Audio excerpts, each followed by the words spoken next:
Good afternoon, everyone. How are you feeling? I know you're super excited. It's the last talk of the day, yes! And then we've got the gala dinner. But it's okay. I will make this interesting for you, I promise. So, let me just grab the little clicker.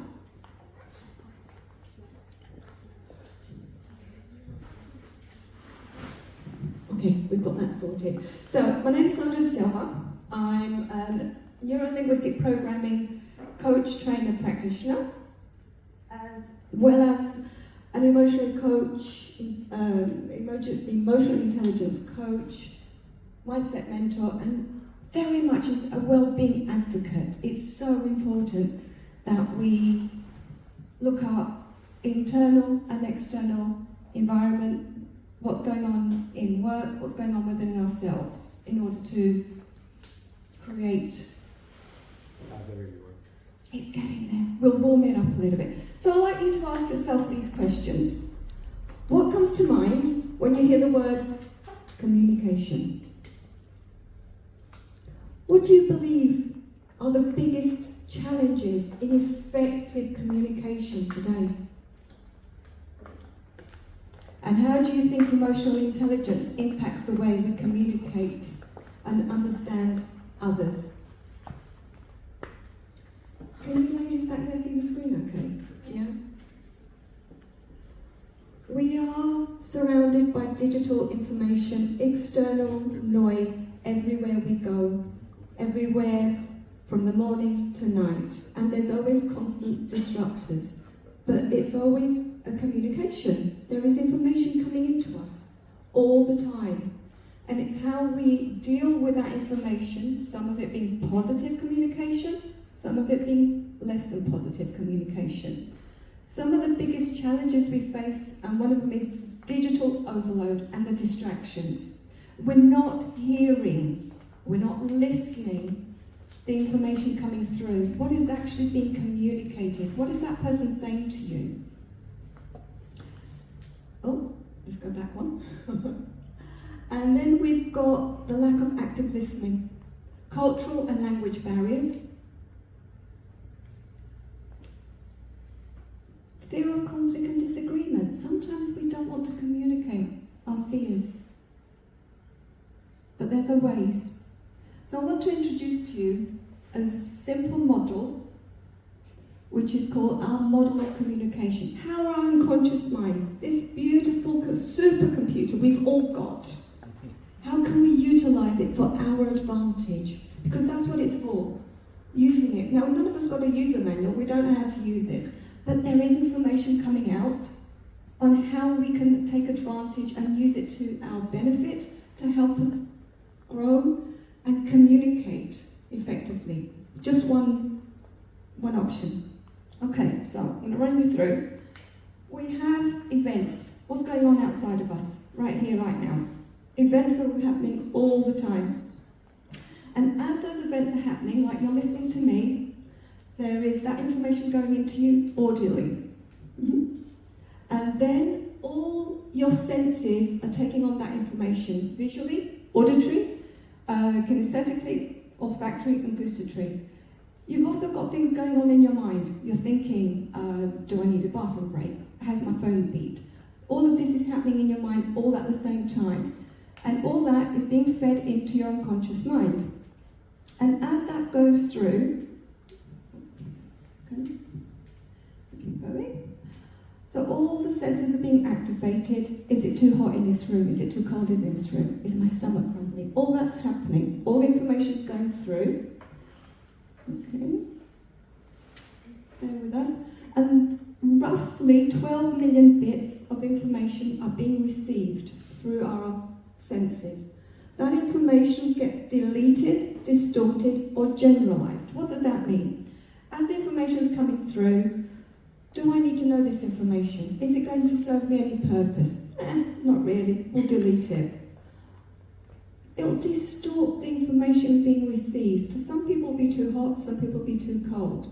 When the police, and there's an accident and they're taking the statements, they're never going to get the same statement from each person who's a witness because they will have interpreted that information differently. So our unconscious mind distorts the information as it goes in, and then it will generalise. I've been to a conference before, this is another conference, this is another networking event. It generalises all that information, and it goes into the unconscious mind, where it will produce an internal representation based on what's already in there, based on past experiences. And what it does, it condenses that information down to 126 bits of information. At any given point, you will be thinking of plus or minus 5 items. So you'll have 5 items in your head all going at the same time. From that, you will then create a state. How are you feeling? Where's your emotions? Am I happy? Am I sad? That state will then produce a physiology or a behaviour. And this is where the loop starts, from thoughts to feelings to behaviour. How can we use this in communication? What comes out the other end is our external behaviour. And in communication, knowing what's going on up here, how you're processing that information, what is your state, can then identify your form of communication. Today I'm going to concentrate on just 4 methods of communication, which is your visual, auditory and kinesthetic, because that is the language we use primarily in the spoken word. Oh, 1 second. We're getting there. Is everyone still awake? Have I bored you yet? No? Damn, I nearly thought I won then. We're getting there. This is fun. This is so much fun. Yeah? Do I get ahead? Yay! Yay! Now I've got everybody awake. The language of communication, visual, auditory, and kinesthetic. There are specific words that we can use in our communication to help us communicate, build rapport, and have a more positive, I'm going to come down here, excuse me for a minute, and have a more positive interaction with the people who we're talking to. What do I mean? Say, for example, you're talking to somebody who's on WhatsApp. They have WhatsApp, but you've only got Telegram. How are we going to communicate? No matter how much I try to send that message by Telegram, this beautiful lady here will never receive my message because she's talking in a different language to my application.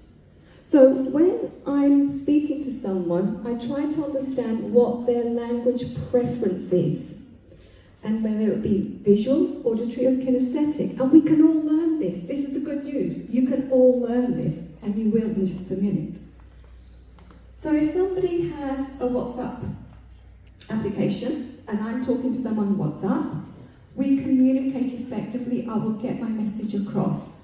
So if I identify somebody who's a visual language communicator, and I want to get an effective message across to them, whether it be my supervisor, my manager, my boss, my partner, my children, I will use some of the primary words in the visual set of communication. See, look, focus, imagine, view, picture. We will be talking in the same language. You will understand me, I will understand you. And here's another little golden nugget. People who are like you, unconsciously, you will connect with them, you will start to build rapport. And as you start to speak their language, you speak my language. Oh, I like you. Good for sales, good for negotiation, good for delivering messages. And then you have auditory. Hear, listen, sound, talk, say, resonate. These are all, this is just a very small snippet. There is a lot more words that you can utilise within the auditory segment of language of communication. And then we got kinesthetic. I feel today is awesome. Isn't it just great? Let's embrace one another. Let's embrace what's happening here today. What an amazing conference this has been put together. So this is how, if we know the language the other person's using, you can use that and convey your message. Has everyone got a pen? Anyone not got a pen?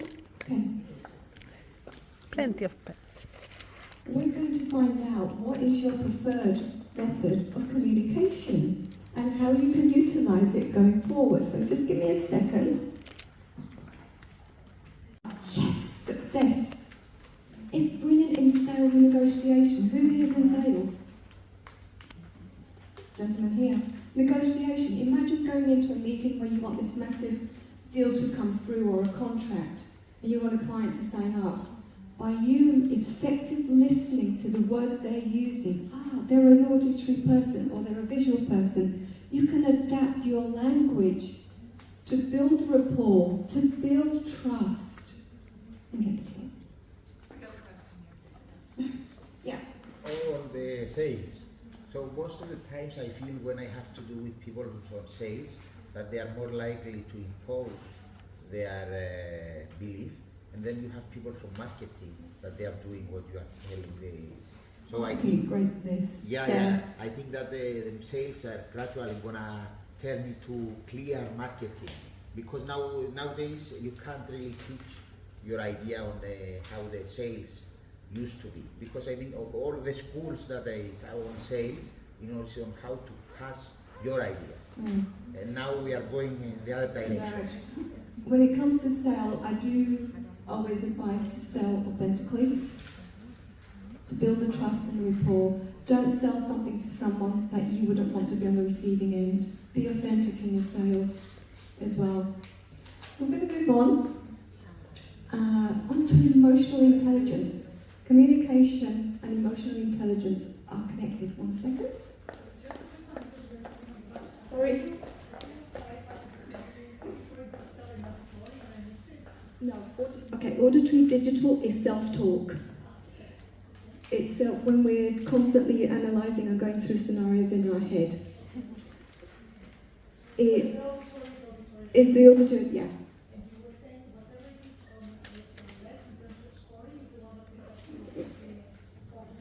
Yeah. The aim is to be level across the board. So if you've got 15, aim for 15 across the board. If you've got 20, aim for 20. It makes you a very broad and effective communicator. If you do public speaking, guess what? If you use a mix of words, you will speak to everybody in the audience. Visual, auditory, kinesthetic. It's an art. We learn that and then you share. Emotional intelligence. How would you define emotional intelligence? Answer this for yourself. Can you recall a situation where your emotions impacted how you communicated to someone? Oh yeah. Yeah, big time. How can we cultivate emotional intelligence in ourselves first and then in others to improve our overall communication with our group and with our teams? Okay. Emotional intelligence is the ability to recognize, understand, manage effectively our emotions. Don't react. Respond. What's going on? What state am I in? You might be absolutely fuming and furious and frustrated and you're ready to breathe, count to 10, and then respond. Emotional intelligence is crucial for effective communication and teamwork and leadership, as it helps individuals navigate social complexities, and we are here at the moment with social complexities. Build strong relationships and make informed decisions based on our emotional awareness. There are 6 key components on emotional intelligence.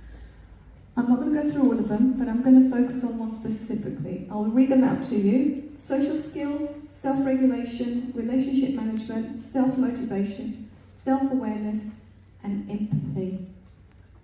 Empathy is a big one to bring into our communication and into our speaking. So when we use emotional intelligence, I picked up these statistics. I don't know if you can see them at the back, but this is really interesting. What I've discovered is employers are now seeking individuals with a high EQ instead of an IQ, because we can connect with people, we understand people, we understand how they're feeling, and we're able to build more positive relationships. In a survey conducted for entrepreneurs in 2020, more than 95% stated that EQ in leadership was more important than IQ. That blew my mind away. It really did. In 2023, a study found that 75% of Fortune 500 companies are already using EQ training tools. So we are moving in the right direction and understanding there is a human being at the end who needs compassion, who needs the empathy to be able to communicate. Empathy is the foundation of emotional intelligence. Emotional intelligence is the foundation of communication, so they all work hand in hand. Empathy is the ability to understand and share the feelings of another person, and it's about putting yourself in their shoes. Not necessarily taking on that, but understanding it. If there's something going on at work and it's not too good, they might be having problems in their personal life, just understand what they're going through. But it doesn't mean you have to accept it or take it on board. There's 3 types of empathy. Cognitive empathy, understanding how someone feels. Emotional empathy, actually feeling what the other person feels. And compassionate empathy, taking action to help someone in need. Emotional empathy is if somebody could be grieving and you know what it's like to grieve for something or someone you care about, you're in that emotional empathy with the same person. Now, let's connect the dots. Communication and emotional intelligence are the sides of the same coin. When you have leaders who are both emotionally intelligent and skilled communicators, you have connected authentically with their teams. I'm going to move over here, the sun's getting in my eyes. Handle conflict, motivate and inspire others, build an inclusive collaborative culture, and lead through change, because this is what is the way forward. Not do this, do that, but lead from yourself how you want to see the change, be the change.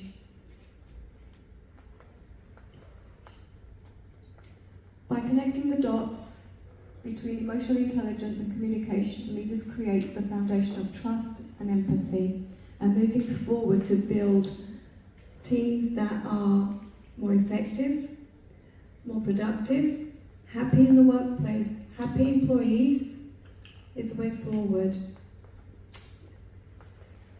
Thank you. Any questions?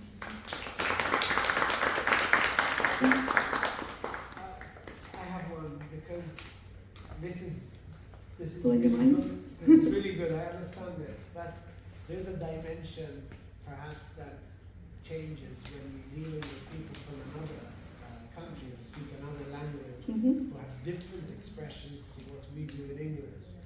So, whereas I see your point makes sense in English, Yeah. it doesn't in When you've got cultural differences as well.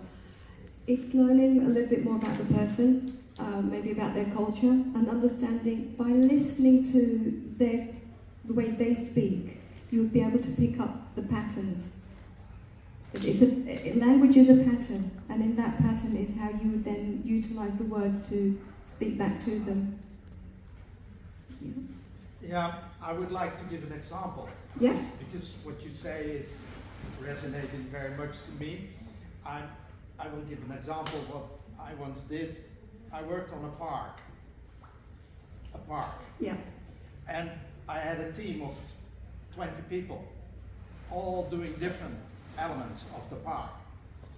And at a certain moment, I understood that they were not listening to each other and that they had conflicts, because when one person said the word park, he or she meant something completely different than another. Like the one person was talking about the parking, and the other one was talking about trees and grass. So before Christmas, I asked them to use the Christmas time and another 2 weeks to make something and to tell a story about what is a park. What is it? And then they came back, all 20, and they did their presentations. One made a box with a hole in it where you saw a park, what he meant is a park, and another one was talking about Disneyland, Yeah. and another one was talking, about the forest.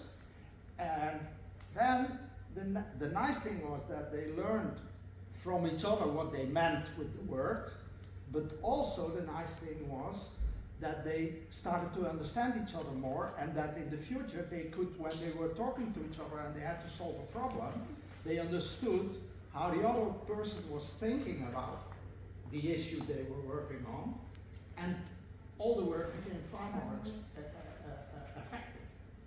So I think that to discuss what people mean with a certain word, especially when you work on an issue like selling cacao or whatever, is very helpful. Yeah, absolutely. There's one more question at the back. Was there one more question? No? No. Thank you everybody for being here, listening to me, and if you have any more questions, feel free to come and say hi. Enjoy the evening.